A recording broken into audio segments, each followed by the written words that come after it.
right. I'm gonna take off my mask so that the deaf community can read my lips. Because I can't sign fast enough. My brain is really scattered today. I had surgery on my mouth. I had a bone spur removed from my jaw, so I'm in pain. But I'm going to do my best to give a good show today. We have a lot of books to go over to include this Damaged Red Sonja. Oh, that sucks. I'm not revealing that. Y'all know how Red Sonja goes. We are scrambling to make ends meet, right? Not make ends meet, but make time work. We got our shipments really late. Again, I think I said I've had surgery, so I'm kind of in pain. And we've just been running behind on literally everything today. Everything across the board.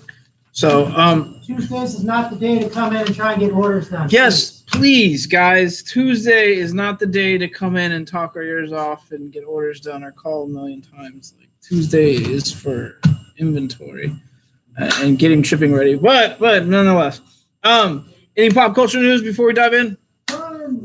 What? Eternals drop. Oh, the Eternals trailer drop. Looks great. Although that guy was wearing the Icarus armor doesn't look a thing like Icarus. Just saying. But a lot of them don't look like their characters, except Sprite. Sprite looks dead on. Looks like she walked out of the comics. Any other things? What else? Yeah. Justice animated movie is coming. That's what it was. Yeah, Justice animated movie. We know about We were that. just talking about today. Anything else? No. Okay, we're gonna dive into it. First book is Eastman, Laird, Waltz, Scorza, Bishop, and Delgado. I'm going to try and talk, but guys, man, my mouth is killing me. I literally have stitches in my mouth. Do my best. This is The Last Ronin. This more centers around, I guess, the fall of Casey Jones and the rise of, Casey Jones, his daughter, who is also named Casey. So you do get a pretty good part of that story and a little more depth into the last surviving member of the TMNT. I'm loving it. I'm having a good time with it, but I'm a huge fan of the original stuff with both Eastman and Laird, so this is like coming home for me. It's really good, and if you've been reading Last Ronin, you will not be disappointed with this issue in particular. It's a pretty good showing. Next is Jeremy Holt, George Shaw, and Adam Wood. This is Made in Korea, which opens with somebody writing a computer program and saying, oh, it works, and then going from there, and then a couple orders a delivery and a child shows up that is literally a robot child.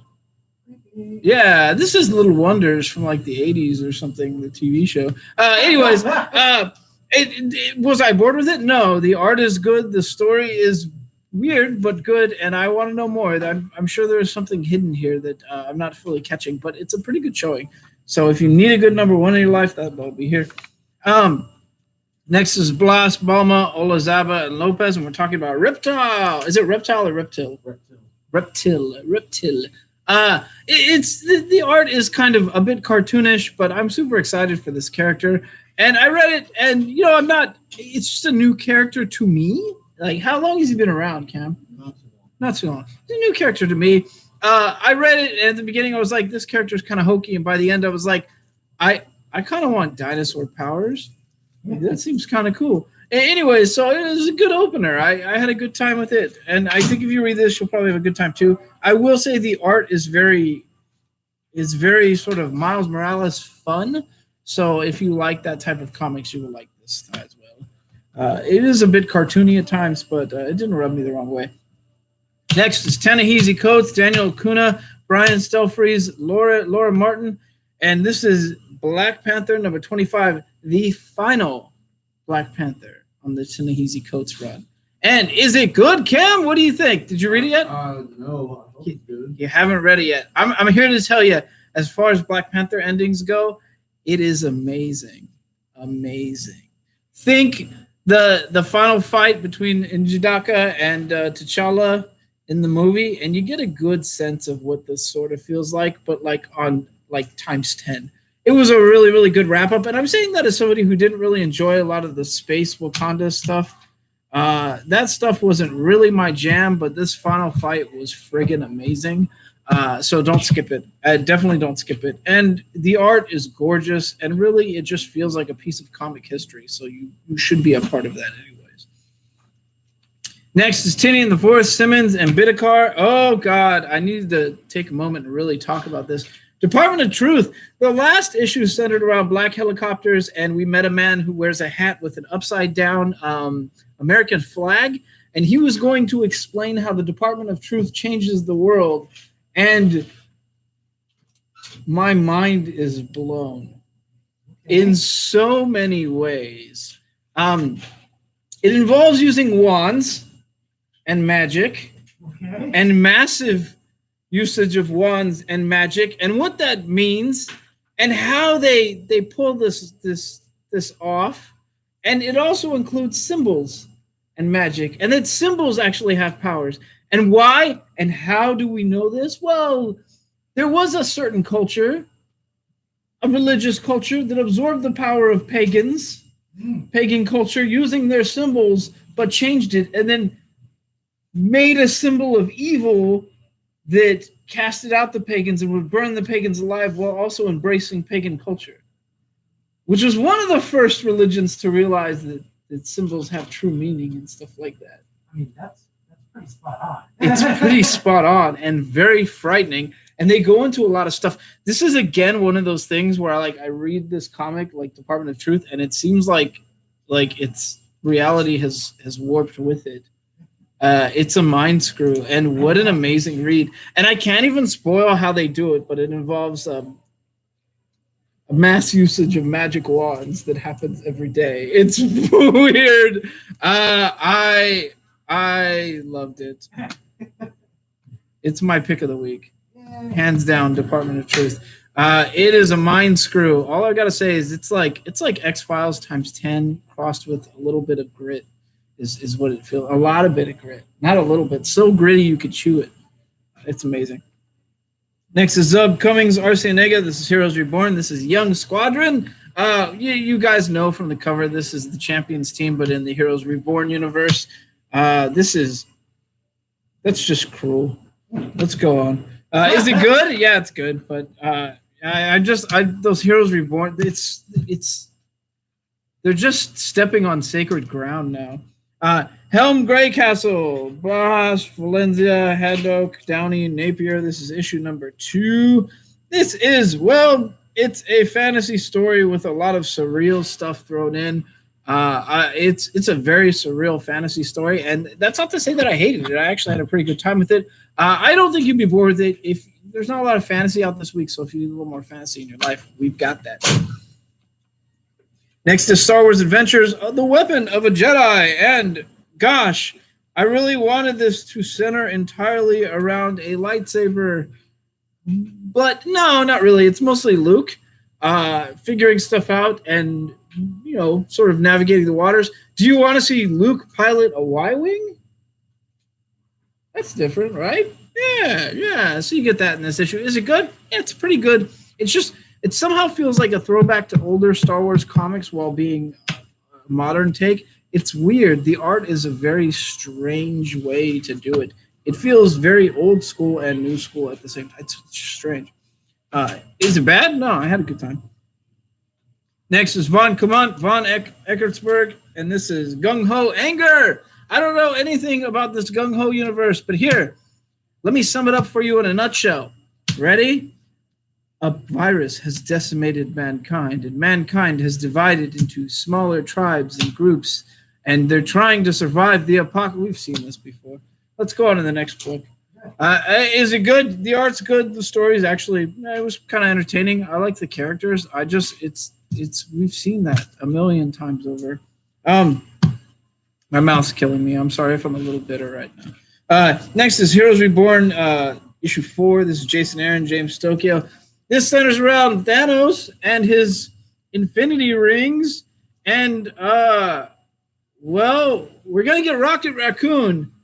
How do we know he's Rocket Raccoon? Well, he's a raccoon, and he's riding a rocket.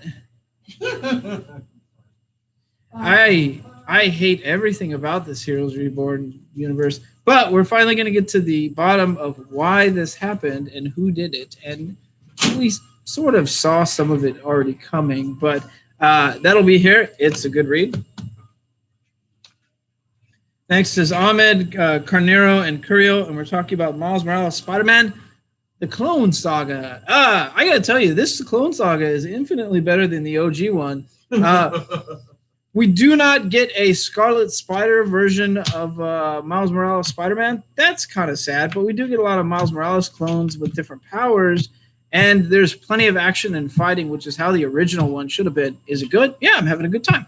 The art is great. The art is never bad. I will say it took a couple of turns that they seemed a little telegraphed, but really, I just want to see Miles belt out. And, he's trying to not fight people that are clones that he feels like they've gotten a bad rap. So he's trying to handle it in a very Miles manner, and I love it. Very Miles manner. He was a Miles-mannered reporter. That's what I was doing. Yeah. Next is Arcudi, Giordano, Crabtree, Hessler. This is Two Moons. This is, it's like during the time of the Civil War and cowboys, and it involves what we think is a skinwalker, although he hasn't been outright said. But he very definitely can transform. He's seeing some dark stuff, and he's encountering other people transforming like lizard creatures and other weird stuff, and he's fighting them. That's pretty much the synopsis in a nutshell. Is it good? Yeah, it's amazing. I mean, I'm surprised they could break it down that well, but the character writes soldiers very well. He writes trauma very well. The art is really good. Two Moons is an amazing ride so far, and I keep waiting for the next issue to come out when I get to the end of one. It's great. Come read it. Next is Siege Society. This is, Baron Zemo's team in the Heroes Reborn world. Is it painful? Yeah, seeing Black Widow on the same team as Baron Zemo is God, they're really just scraping my nerves on with this thing. Is it good? Yeah, it's pretty good. I'm kind of a little bit bigger of a Baron Zemo fan after Falcon and Winter Soldier. Not really, but I just like the actor that played him. We do get to see some Sabretooth action and a character called, wait for it, Captain Soviet. Thanks. I hate it. Is the comic good? Yeah, it's pretty good. I mean, but it's designed to make you angry so that when we eventually get the fight between the Avengers and the what are they called again? The Squadron Super. Yeah, who cares? We finally get the fight between them. It's gonna feel amazing. But oh God, Captain Soviet. Anywho, Peter Calloway, Georges Genti, and this is Shadow Doctor. My God, is this an amazing read? And the fact that it's not a made-up story, it's nonfiction. It's just absurdly cool. Centers around a black man who got a medical degree but couldn't get a job, and so he went to work for the mob. And he does regret it. He finds himself bonding with a lot of these like gangsters, but at the same time, he also realizes that he's healing monsters. And it's coming back to bite him in the ass, but he can't get his community to rally behind him now because they know that he helps monsters, so they see him as a devil themselves. And it's kind of wild, and it's a true story and a part of history, and something I wish we could have known earlier, so that we could have like picked this person up and celebrated them and said that they went to some dark places to try and push themselves forward, and they did it eventually, and that's what you're getting in this comic. And I gotta say, it's a really, really good read, and the art is outstanding. So Shadow Doctor, really, everybody should be on board with that. Next is DeConnick, Delandro, Troutman, Henderson, McConnell, Miwa, and Wynn. This is the Old Guard Tales Through Time. That's exactly what you're getting. It's not a bad read by any means. You're getting the Old Guard characters sort of lost in time and encountering certain things. And usually they're going to wind up getting killed and then coming back to life and, spiting the people who killed them. Yeah, we're going to get a lot of that. Is it good? Yeah, it's good. I mean, like, if you needed more Old Guard after finishing the movie, then yeah, it'll be here. I think I called the October Faction a movie earlier, and you corrected me with TV show. I was tired. Tell him, man. I had one of the writers. Oh, we had one of the writers for October Faction in our store, and not the comic, but the TV show. And he also wrote. What else did he write? That was like 4 major things, but I'm trying to think. Hannibal. What? Punisher. Punisher. He wrote Punisher, dude. Netflix. He was in our store. Really awesome guy. What was his name? I'd have to look You it up. didn't introduce me. It's on my computer. I'd have to look it up. I'm terrible with names. Not as bad as Yogi. Yogi is horrible with names. You could tell Yogi that your name is Alfred, and 2 seconds later he'd be like, "It's nice to know you, Bruce." Like, Patrick Milano and Mark 3 weeks in a row. oh man, Yogi's worse than me with names. I can't remember last names. Yogi just can't remember names. He's like, you're like, "My name's Tom." He's like, "Nice to meet you, Tricycle." Next is Johnson Spicer. We're talking about Beta Ray Bill. Poor old Beta Ray Bill. This story is how Beta Ray Bill got his groove back, and I love it. The art is amazing. The story is so fun and such a ridiculous premise for a story. Beta Ray Bill can't transform, and as such, it's put a strain on his relationship with Sif. So what's a guy got to do? Well, he's got to get his groove back. So he's going into, I think, the Fire Realm and the 9 realms to find a weapon that can let him transform again so he can turn back and get his groove back. Meanwhile, his spaceship Scuttlebutts has transformed into an actual robot female going through the portal, and Scuttlebutts got back. And and she's into Bill and even gives him a new weapon. Meanwhile, Scourge is in play. Yes, the same Scourge that likes guns that is dead currently and in Valhalla. He just left Valhalla on the excuse that, well, I was bored. I was just going to come help you.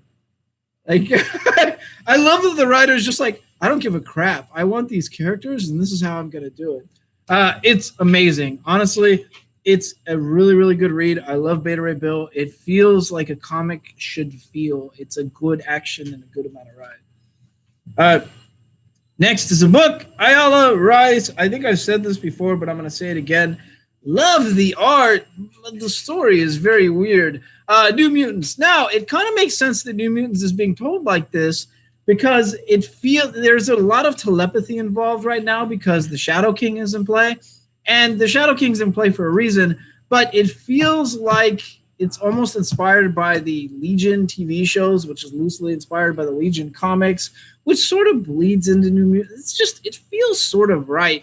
The art is really surreal. Everything about this book is proper and should work, but it's just not scratching an itch for me, and I'm not sure what the reason is. Cam, have you been reading New Mutants? No. So you wouldn't know either. No. I can't put my finger on it. Now, granted, New Mutants has always been kind of the D-list team of all the mutant teams, but I used to read them. What? Yeah, they did. Maybe. I can't put my finger on it. It feels like it should be working, and it's the proper amount of chaos and the right kind of art for a story involving, telepathy and a few twists. But it's just not hitting home for me. I'm not sure what. We do get a Crucible scene in here again, and those Crucible scenes are always brutal and amazing to me. So there's that. Next is sorry guys, my mouth is killing me, dude. I'm doing the best I can. Next is Star Wars War, the Bounty Hunter, Dr. Aphra, Prelude, The Invitation. This is Wong, Haidt, and Rosenberg. I'm just going to say it flat out. This is an amazing Dr. Aphra comic. They finally gotten that Dr. Aphra spark that we wanted back from the last series. It's almost there. The only thing she needs now are 2 evil Sith droids. I want them back. Bring them back somehow. Anyways, it's great. You should be reading Dr. Aphra if you're a Star Wars fan. It's picked up, and I'm loving it. Next is Something is Killing the Children. I just love the Jenny Friesen variant, so I'm going to show this one. It's James Tinian IV, Werther Deledra, and Mikel Morto. And I got to tell you, like, the whole premise of a gal killing monsters and stuff, it's very Buffy-esque. And really, that should take center stage. But what actually takes center stage in this is the secret societies and the House of Slaughter is what they're called. And right now, we're getting the origin story for the main character and how she came to be with that society. And we're going to get some rules and some premises and some other stuff, some traditions. And I'm super excited to see it. This is honestly an amazing book, and it was almost my pick of the week. I don't know how it is they write Something is Killing the Children like that. It seems like a simple premise, but they put a lot of depth to it. Secret society kills monster. Simple premise. We've seen that a million times before. They've made it into something different and more fun. It's like a roller coaster. I've loved it. And I finally get why people go on and on about this book. It's kind of amazing. Next is Brian Herbert, Kevin J. Anderson, Dev Pramanik, Alex Comares. My mouth is letting go, or is getting the best of me. I heard so much. I'm going to keep going. This is Dune. And look, let me break it down for you quite simply. The art is amazing. If you're a Dune fan, you'll really like it. But more importantly, you get a warrior mentat. I didn't know that a warrior mentat was a thing. I mean, I did know that Duncan Idaho eventually does become sort of a mentat, and he's also a warrior. But this is something else. It's an actual warrior mentat. Mentats are human computers. They're really smart guys. They don't tend to be warriors, which is a weird thing to see. So, anyways, that's if you're a Dune fan, you'll probably want to read that because that's kind of interesting. Next is Walker, Brown, Green, Dodgins, and Otis Manuelu. The amazing, the magnificent Bitterroot. And I got to tell you, they're gathering the families together in this one and getting ready to wage war on a new foe. Well, a new type of hatred that is reformed into something else. And I loved it. God, I've loved the art. I've loved the story. The Cullens and the how do you pronounce it? The Sangarai? It's the Sangarai, isn't it?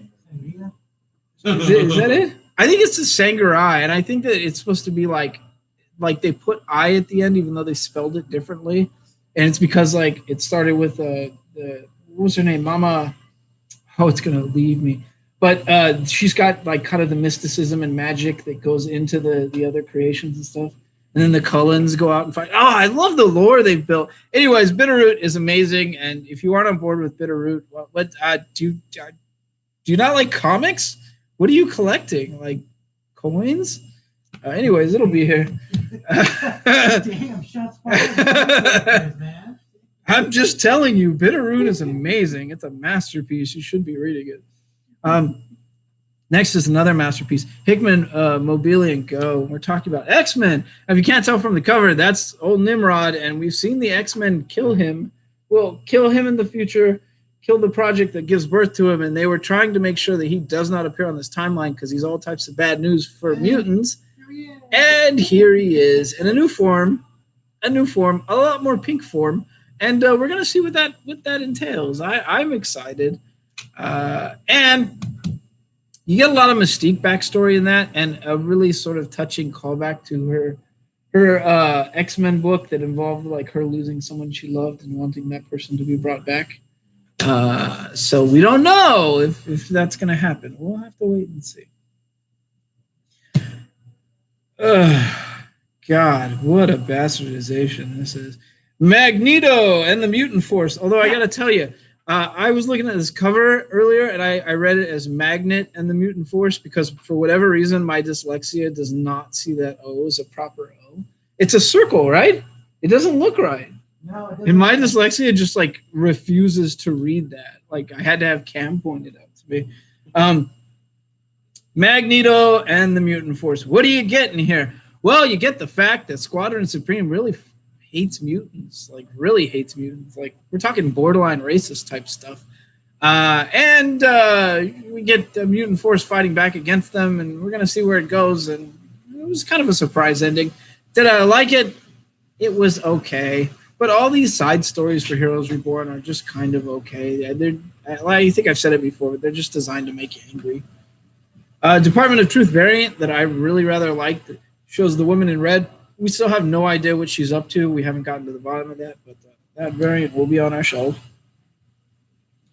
We're finally into DC. Sheridan, Sandoval, Tarragonov, and Sanchez. We're talking about Teen Titans Academy. The Suicide Squad attacks Titans Tower, and that's what you get. You also find out that Red X is sort of working with Suicide Squad, and that's a real problem. But more importantly, you get, I gotta tell you, Waller and what's Peacemaker? Yeah, Peacemaker.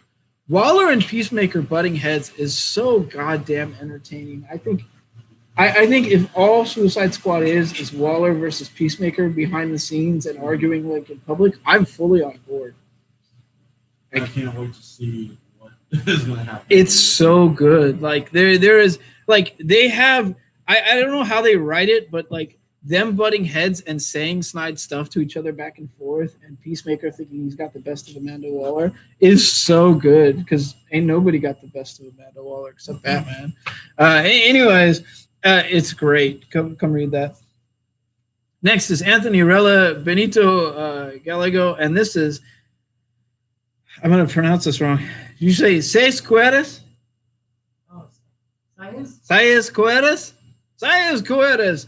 This is Defender of Mexico, and I honestly had a really good time. This is, I'm just going to sum this up for you and wait for Cam to get it, because Cam will get it. So, first of all, this guy, he's trying to stop what he thinks are drug traffickers. Turns out they're human traffickers. He, at one point, throws a guitar, which is kind of funny. Like, I got an El Kabong vibe from that. But that's not it. At one point, somebody shoots at him. And keep in mind, he does have guns strapped up to his hips. But somebody shoots at him, and he blocks the shots with his metal sombrero, which he then throws. Oh, God. Who is it, Cam? It's Kung Lao. It is Kung Lao, and it worked. I loved it. I had a good time with it. The art it's a little gritty. It's honestly it's kind of old school gritty, but it seems to work for the story, and it's kind of a fun story. Even though I was like, hey, I know this character. That's weird, but honestly, it's on our shelves, and we'll have it. And I had a good time. And who did this? Source Point Press. Well, good job, guys. You made me chuckle a few times, and I had a good time with that. Next is Read a New Cosmic Adventure in the new series by Cantwell and Gorham. This is Blue Flame magazine. I got to tell you, Vault, this is a wild ride. So this is, it's modern, but it's supposed to also feel kind of like Justice Society of America with sort of newer superheroes, and one of them is called the Blue Flame. Now, the Blue Flame looks and reminds me a lot of a certain blue and gold character in the name of Ted Kord. Yeah, he reminds me of Blue Beetle, to include like drinking beers with the fellas type Ted Kord. And I loved it. It was amazing. There is good reason for it. I guess it's homaging Rockefeller Adventures magazine by Dave Stevens. Oh, it's an homage to something. Okay, I didn't know that, but it has a very old-timey feel that I loved. And there was a good human aspect, and the art was really, really, really good. So Blue Flame, honestly, it's a #1. Come buy it. Vault, dude, what are you doing these days? You're making some amazing stuff. Next is Pack, Villanova, and White. This is War of the Bounty Hunters, Darth Vader. This is Darth Vader at its best. At its best. I'm gonna also say it, like, this is my Marvel pick of the week, and even though it's not my pick of the week, Department of Truth just barely beat it out because it made me think fucked up things. Excuse me, my language, messed up things. But what I will say is this is a perfect comic in every way and a perfect representation of Darth Vader.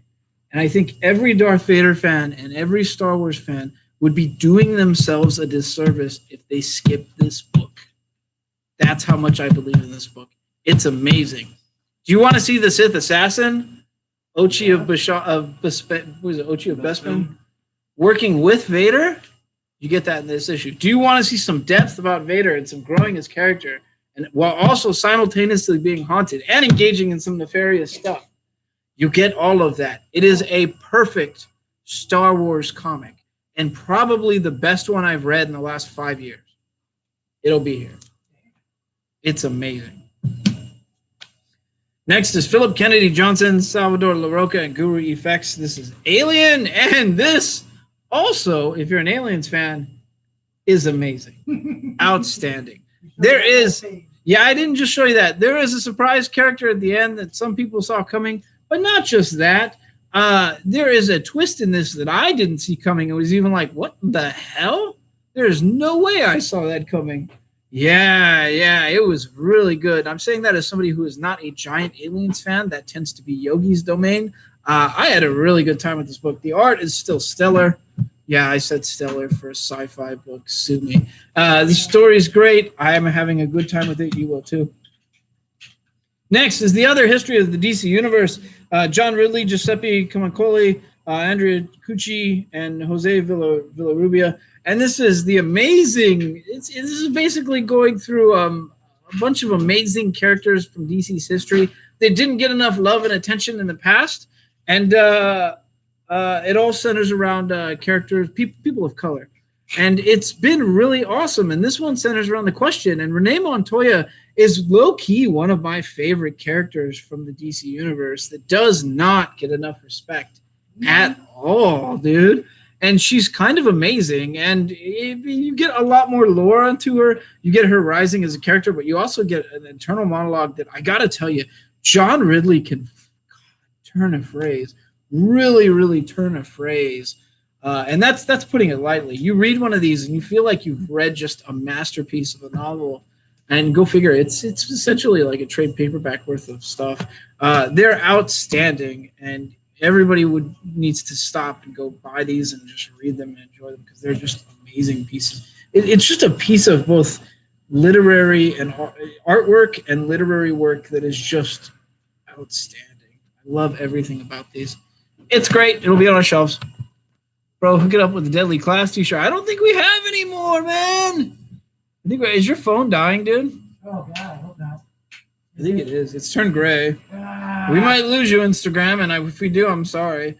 Next is Easton, Osio, and Renzi. We're talking about Mr. Miracle. This centers around a Mr. Miracle that I don't know that one named Shiloh, and we're gonna get a surprise appearance of somebody else tied to the Mr. Miracle name, and it's kind of cool. It's a new character that I didn't know, so we do get a first appearance.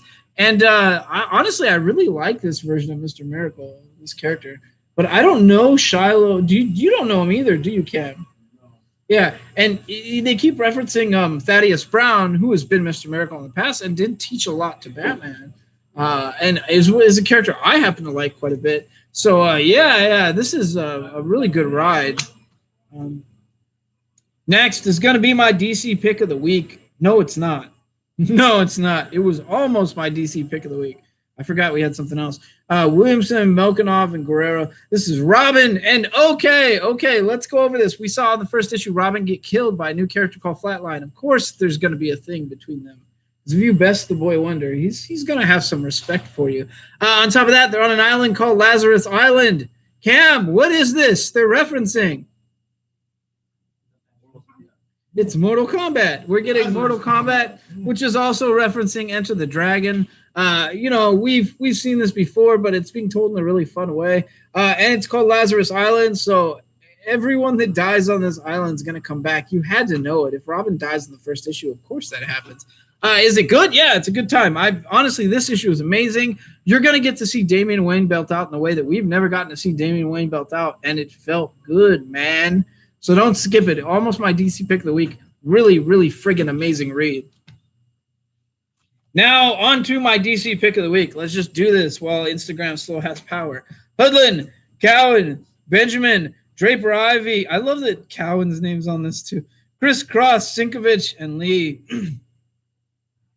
If you recognize some of these names, you might know that we're talking about Milestone Returns. Yes, the Infinite Edition, issue number 1. Oh, your phone died, Yogi. I'm sorry, Instagram lost you. Okay. Anyways, Milestone Returns, DC pick of the week. Why? Well, okay. There's a couple things. I kind of deeply wanted them to pick up where Milestone sort of left off, but I couldn't remember where they left off either. It's been 25 years. So I couldn't remember where they left off. So what are we getting here? Well, we're getting a reintroduction of the characters. We're getting Static Shock origin, we're getting a Hardware origin, and we're getting an Icon and Rocket origin. And I didn't know that I liked Rocket that much, but Rocket is a really, really fun character that I guess I wasn't paying enough attention to in the past. Yeah. So is it good? Yeah, it's amazing. And the Static origin story also includes his villain. It's his schoolyard bully. And I love their exchanges. And seeing Static having to pull back and hold his power back is pretty awesome.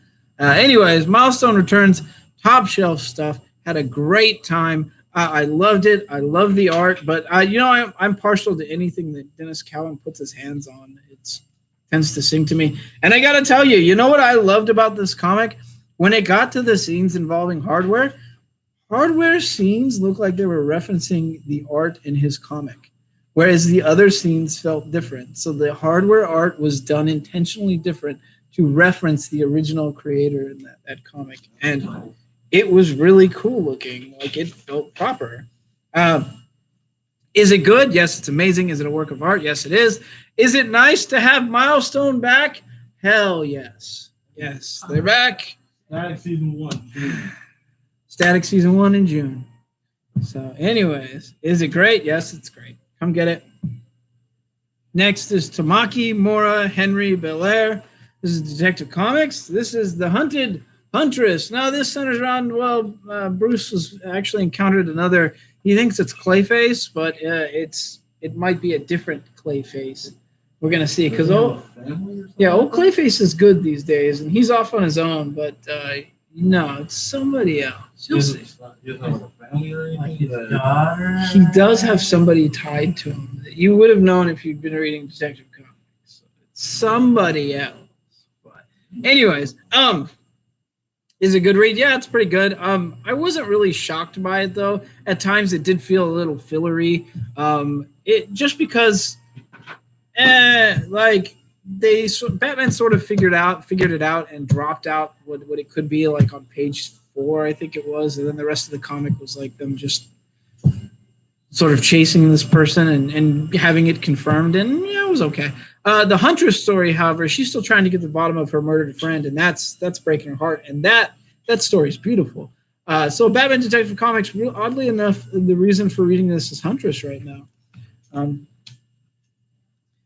Next is John's Knock and Hi-Fi. Oh, Jeff Johns is on this. This is Stargirl Spring Break Special. Stargirl's his baby. Now, this is it is his baby, right? He's writing the show. So this is, this is Stargirl, and it's a one-shot centering around the character that got Stargirl. So it was always Starman, and then it became Stargirl when? Not just the TV show. So right around the time when Jeff Johns started working for DC. Okay. Stargirl was based off of his sister who died tragically in a plane accident. Oh, I didn't know that. Yeah. Stargirl was based off Jeff Johns' sister who died tragically in a plane accident. Was it 9/11? No.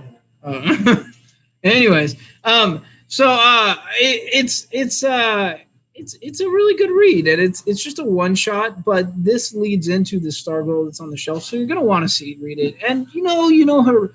There's gonna be something centering around her powers and involving some old timey characters, and it was actually kind of a fun story. So yeah, it'll be on our shelves.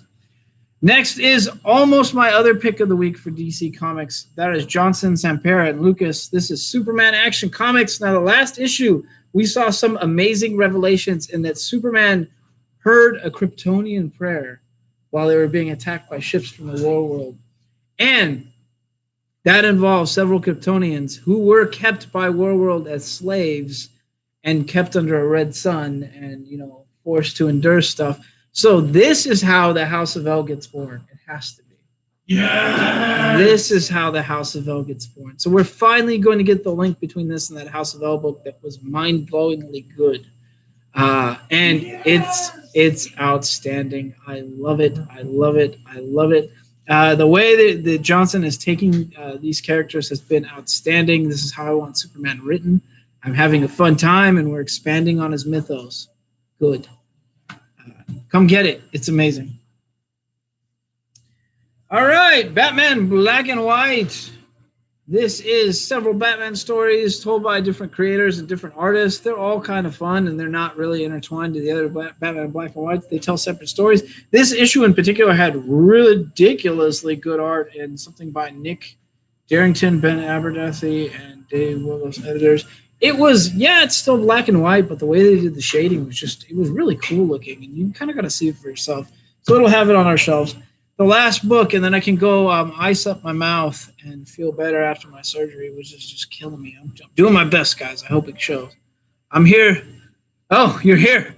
Well, welcome. Here is Strange Adventures. Now, this is Tom King, Mitch Gerard's working together, and Evan Shaner. And then Tom King and Mitch Gerard are just an amazing team. This is Strange Adventures. Thank you, Josh. You appreciate that. This is Strange Adventures, and this centered around, the Picket invasion of Adam Strange's other world, Ranian Empire, and how they repelled the Pickets, and whether or not Adam Strange did war crimes, and whether or not that was going to help or hinder Earth because Earth is now being attacked by the Pickets. And I got to tell you, the twist in this is the wildest of twists that I never, ever, ever saw coming. And it's God. I mean, Tom King is dancing with a topic that really bothers a lot of us soldiers. Like war crimes are something that just like it grosses us out, and we feel like it gives the rest of us a bad name, even though we're not connected to that sort of thing at all. A good soldier over there is just trying to do his job and get home to his family. That's how it should be. So Tom King is taking a topic that is a sore thing for us and writing a really amazing story. And Mitch Gerards is just dancing through it with his beautiful artwork. I'm having the best time with Strange Adventures, but I don't think it's a book for everyone. Like if you really, really don't like really, really deep and gritty, such a gritty topic that you could chew your teeth with it, you probably won't like Strange Adventures. But I'm having a good time with it, and it will be on our shelves, and I can't recommend it enough. Look at Mitch Gerard's art. Like, look at that. She's literally flying through a sunset. Look at that. That's just, God, Mitch Gerard. I feel like Mitch Gerard just does this stuff to dunk on a lot of other artists. Like, look what I can do. And everybody's just like, God damn, Mitch Gerards, how do you pull this off? Anyways, welcome back to the Mouse Surgery Club. Oh, yeah, Jacob Kleinhein's got mouse surgery, too. Oh, that's right. Yeah. Anyways, feel better, Jacob. Yeah, I'm sucking, too. Thoughts and prayers. Thoughts and prayers. You son of a... Anyway... So for this week, I hope I mumbled my way through it and you guys got the gist of the books. We will be here. I will be here tomorrow. And if you've been buying AMC stock, you might have noticed today that things close. I hope you got a piece of it. It's looking rather pretty for the rest of us. So, yeah, take care, guys. And if you didn't buy AMC stock, let me tell you, it's not too late. You want to make some money. Not financial advice. I'm not a financial advisor, but I like to see my friends get rich. Later, guys.